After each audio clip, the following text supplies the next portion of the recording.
was excited to be a part of the dream theme, and then I found out I'm leading off the nightmare section of it.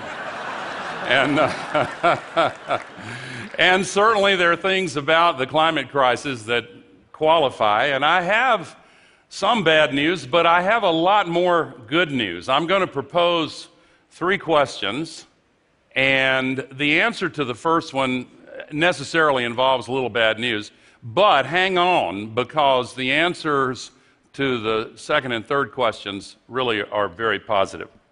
So the first question is, do we really have to change? And of course, the Apollo mission, among other things, changed the environmental movement, really launched the modern environmental movement. 18 months after this Earthrise picture was first seen on Earth, the first Earth Day was organized, and we learned a lot about ourselves looking back at our planet from space. And one of the things that we learned confirmed what the scientists have long told us. One of the most essential facts about the climate crisis has to do with the sky. As this picture illustrates, the sky is not the vast and limitless expanse it appears when we look up from the ground. It is a very thin shell of atmosphere surrounding the planet. That right now is the open sewer for our industrial civilization as it's currently organized. We are spewing 110 million tons of heat-trapping global warming pollution into it every 24 hours. Free of charge, go ahead.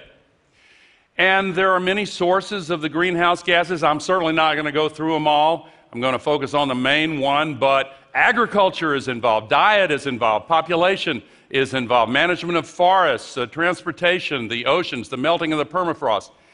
But I'm going to focus on the heart of the problem, which is the fact that we still rely on dirty carbon-based fuels for 85% of all the energy that our world burns every year. And you can see from this image that after World War II, the emission rates started really accelerating. And the accumulated amount of man-made global warming pollution that is up in the atmosphere now traps as much extra heat energy as would be released by 400,000 Hiroshima-class atomic bombs exploding every 24 hours, 365 days a year. Fact-checked over and over again, conservative, it's the truth. Now, it's a big planet, but that is a lot of energy, particularly when you multiply it 400,000 times per day. And all that extra heat energy is heating up the atmosphere, the whole Earth system. Let's look at the atmosphere. This is a depiction of what we used to think of as the normal distribution of temperatures. The white represent normal temperature days, 1951 to 1980, arbitrarily chosen. The blue are cooler than average days, the red are warmer than average days, but the entire curve has moved to the right in the 1980s, and you'll see in the lower right-hand corner the appearance of statistically significant numbers of extremely hot days. In the 90s, the curve shifted further, and in the last 10 years, you see the extremely hot days are now more numerous than the cooler than average days. In fact, they are 150 times more common on the surface of the Earth than they were just 30 years ago. So we're having record-breaking temperatures. 14 of the 15 hottest years ever measured with instruments have been in this young century, and the hottest of all was last year. Last month was the 371st month in a row warmer than the 20th century average, and for the first time, not only the warmest January, but for the first time, it was more than 2 degrees Fahrenheit warmer than the average. These higher temperatures are having an effect on animals, plants, people, ecosystems. But on a global basis, 93% of all the extra heat energy is trapped in the oceans. And the scientists can measure the heat buildup much more precisely now at all depths, deep, mid-ocean, the first few hundred meters. And this too is accelerating. It goes back more than a century, and more than half of the increase has been in the last 19 years. This has consequences. First-order consequence, the ocean-based storms get stronger. Super Typhoon Haiyan went over areas of the Pacific 5.5 degrees Fahrenheit warmer than normal before it slammed into Tacloban as the most destructive storm ever to make landfall. Pope Francis, who has made such a difference to this whole issue, visited Tacloban right after that. Superstorm Sandy went over areas of the Atlantic 9 degrees warmer than normal before slamming into New York and New Jersey. The second order consequences are affecting all of us right now. The warmer oceans are evaporating much more water vapor into the skies. Average humidity worldwide has gone up more than 4%, and it creates these atmospheric rivers. The Brazilian scientists call them flying rivers, and they funnel all of that extra water vapor over the land where storm conditions trigger these massive record-breaking downpours. This is from Montana. Take a look at this storm last August as it moves over Tucson, Arizona. It literally splashes off the city. These downpours are really unusual. Last July in Houston, Texas, it rained for 2 days, 162 billion gallons. That represents more than 2 days of the full flow of Niagara Falls in the middle of the city, which was, of course, paralyzed. These record downpours are creating historic floods and mudslides. This one is from Chile last year, and you'll see that warehouse going by, their oil tanker cars going by. This is from Spain last September. You could call this the running of the cars and trucks, I guess. Every night on the TV news now is like a nature hike through the book of Revelation. I mean, really. The insurance industry has certainly noticed the losses have been mounting up. They're not under any illusions about what's happening. And the causality requires a moment of discussion. We're used to thinking of linear cause and linear effect, one cause, one effect. This is systemic causation. As the great Kevin Trenberth says, all storms are different now. There's so much extra energy in the atmosphere. There's so much extra water vapor. Every storm is different now. So the same extra heat pulls the soil moisture out of the ground and causes these deeper, longer, more pervasive droughts, and many of them are underway right now. It dries out the vegetation and causes more fires in the western part of North America. There's certainly been evidence of that, a lot of them. More lightning. As the heat energy builds up, there's a considerable amount of additional lightning also. These climate-related disasters also have geopolitical consequences and create instability.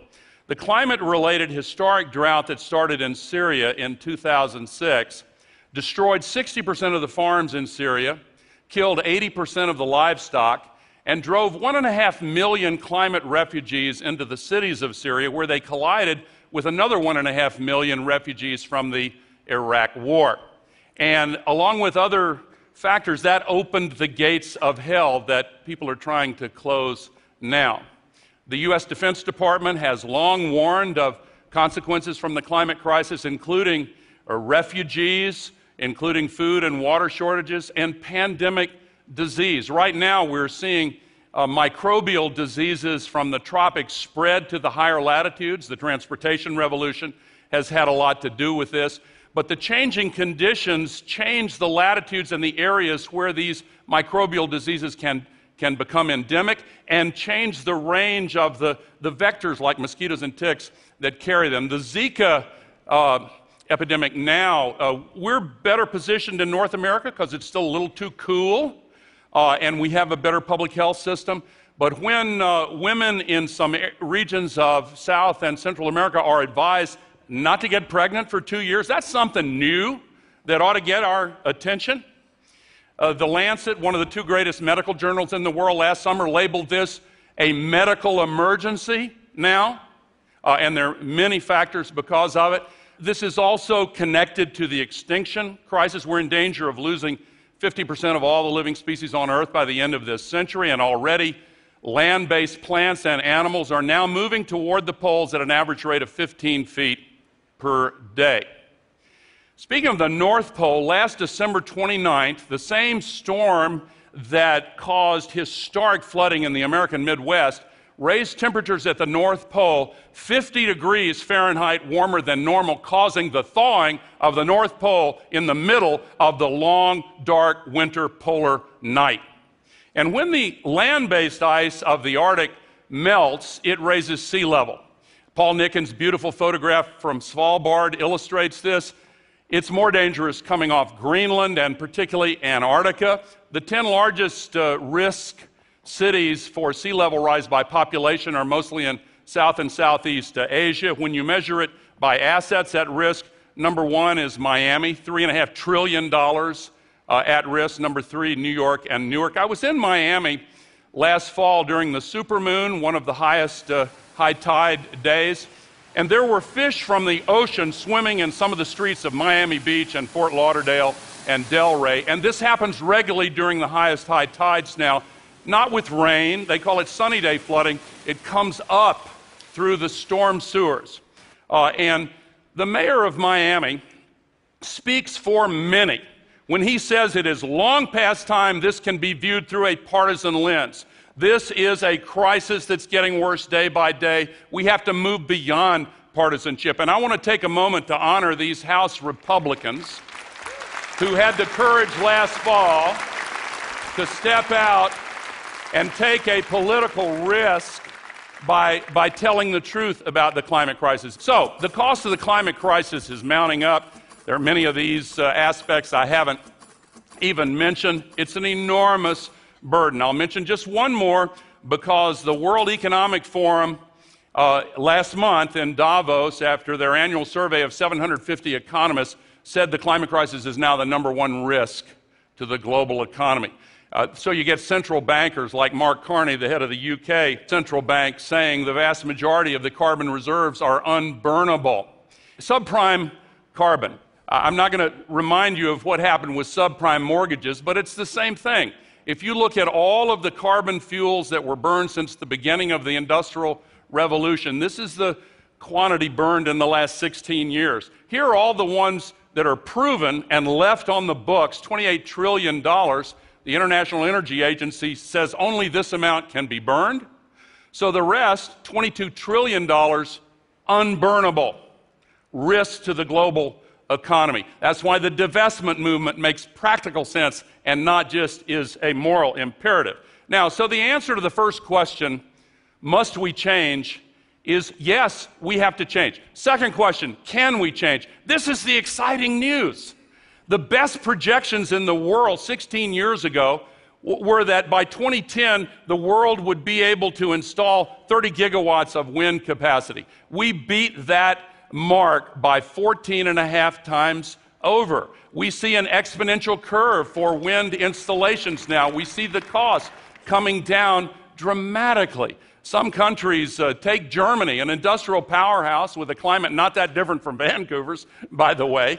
One day last December got 81% of all of its energy from renewable sources, mainly solar and wind. A lot of countries are getting more than half on an average basis. More good news. Energy storage from batteries particularly is now beginning to take off because the cost has been coming down very dramatically to solve the intermittency problem. With solar, the news is even more exciting. The best projections 14 years ago were that we would install 1 gigawatt per year by 2010. When 2010 came around, we beat that mark by 17 times over. Last year, we beat it by 58 times over. This year, we're on track to beat it 68 times over. We're going to win this. We are going to prevail. The exponential curve on solar is even steeper and more dramatic. When I came to this stage 10 years ago, this is where it was. We have seen a revolutionary breakthrough in the emergence of these exponential curves.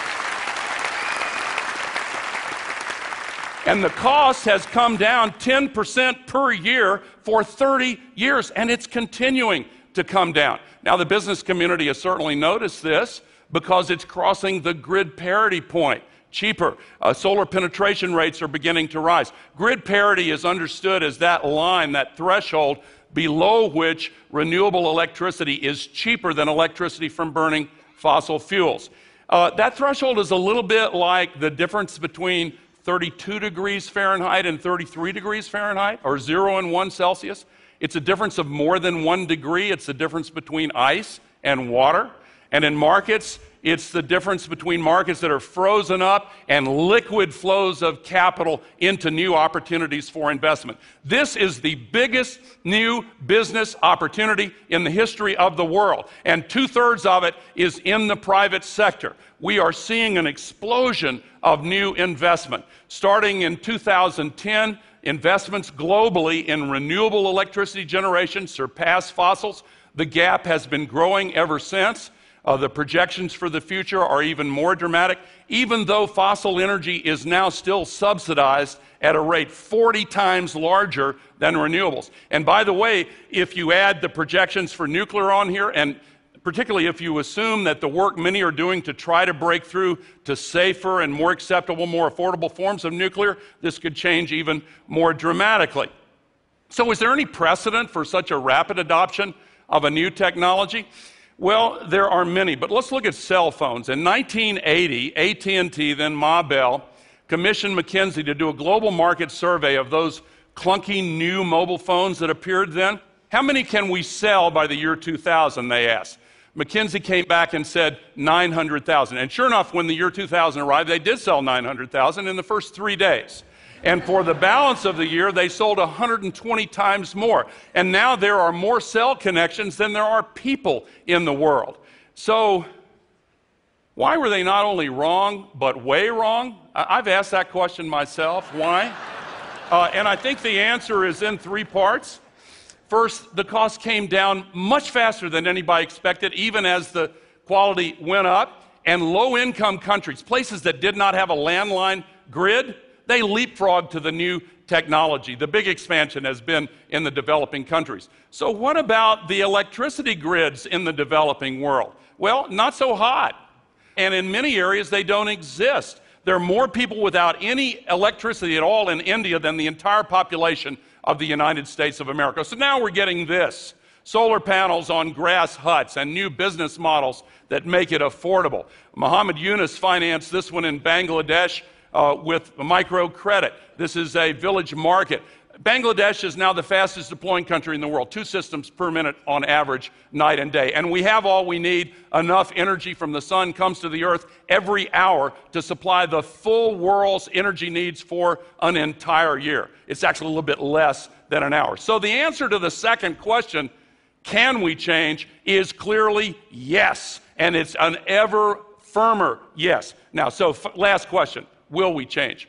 Paris really was a breakthrough. Some of the provisions are binding, and the regular reviews will matter a lot. But nations aren't waiting, they're going ahead. China has already announced that starting next year, they're adopting a nationwide cap-and-trade system. They will likely link up with the European Union. The United States has already been changing. All of these coal plants were proposed in the last 10 years and canceled. All of these existing coal plants were retired. All of these coal plants have had their retirement announced. All of them canceled. We are moving forward. Last year, if you look at all of the investment in new electricity generation in the United States, almost 3/4 was from renewable energy, mostly wind and solar. We are solving this crisis. The only question is, how long will it take to get there? So it matters that a lot of people are organizing to insist on this change now. Almost 400,000 people marched in New York City before the UN special session on this. Many thousands, tens of thousands marched in cities around the world. And so I am extremely optimistic. As I said before, we are going to win this. I'll finish with this story. When I was 13 years old, I heard that proposal by President Kennedy to land a person on the moon and bring him back safely in 10 years. And I heard adults of that day and time say, that's reckless, expensive, may well fail. But 8 years and 2 months later, in the moment that Neil Armstrong set foot on the moon, there was a great cheer that went up in NASA's Mission Control in Houston. Here's a little-known fact about that. The average age of the systems engineers, the controllers in the room that day, was 26, which means, among other things, their age when they heard that challenge was 18. We now have a moral challenge. that is in the tradition of others that we have faced. One of the greatest poets of the last century in the U.S., Wallace Stevens, wrote a line that has stayed with me: after the final no, there comes a yes. And on that yes, the future world depends. When the abolitionists started their movement, they met with no after no after no, and then came a yes. The women's suffrage and women's rights movement met endless no's until finally there was a yes. The civil rights movement, the movement against apartheid, and more recently the movement for gay and lesbian rights here in the United States and elsewhere. After the final no comes a yes. When any great moral challenge is ultimately resolved into a binary choice between what is right and what is wrong, the outcome is foreordained because of who we are as human beings. 99% of us. That is where we are now, and it is why we are going to win this. We have everything we need. Some still doubt that we have the will to act, but I say the will to act is itself a renewable resource. Thank you very much.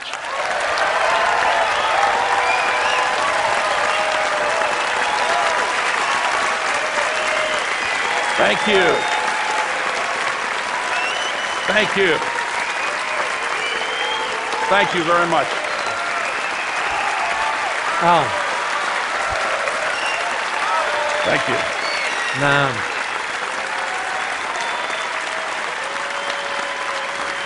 you hit it. Thank you. Thank you. So, thank you.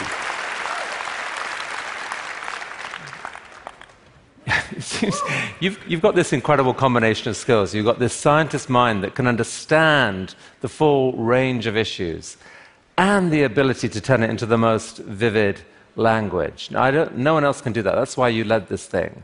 And it was amazing to see it 10 years ago. It was amazing to see it now. Well, you're nice to say that, Chris, but honestly, I have a lot of really good friends in the scientific community who are incredibly patient and who will sit there and explain this stuff to me over and over and over again until I can get it into simple enough language that I can understand it. And that's the key to trying to communicate it. So your talk, first part, terrifying, second part, incredibly hopeful. How do we know that all those graphs, all that progress is enough to solve what you showed in the first part? Well, I think that the crossing I've only been in the business world for 15 years, but one of the things I've learned is that apparently it matters if a new product or service is more expensive than the incumbent or cheaper than. It turns out it makes a difference if it's cheaper than. And when it crosses that line, then a lot of things really change. We are regularly surprised by these developments. The late Rudy Dornbush, the great economist, said, things take longer to happen than you think they will, and then they happen much faster than you thought they could. I really think that's where we are. Some people are using the phrase the solar singularity now, meaning when it gets below the grid parity, unsubsidized in most places, then it's the default choice. Now, one of the presentations yesterday, the jitney thing, there is an effort to try to use regulations to slow this down, and I just don't think it's going to work. There's a woman in Atlanta, Debbie Dooley, who's the chairman of the Atlanta Tea Party. They enlisted her in this effort to put a tax on solar panels and regulations, and she had just put solar panels on her roof, and she didn't understand the request, and so she went and formed an alliance with the Sierra Club, and they formed a new organization called the Green Tea Party, and they defeated the proposal. So finally, the answer to your question is, this sounds a little corny, and maybe it's a cliche, but 10 years ago, and Christiana referred to this, there are people in this audience who played an incredibly significant role in generating those exponential curves. And it didn't work out economically for some of them, but it kick-started this global revolution. And what people in this audience do now, with the knowledge that we are going to win this, but it matters a lot how fast we win it. AlGore, that was incredibly powerful. If this turns out to be the year that the partisan thing changes, this is no longer, as you said, it's no longer a partisan issue, but you bring along people from the other side together, backed by science, backed by these kinds of investment opportunities, backed by reason, that you win the day, boy, that's really exciting. Thank you so much for bringing that to TED. Thank you, sir. Thank you. Thank you.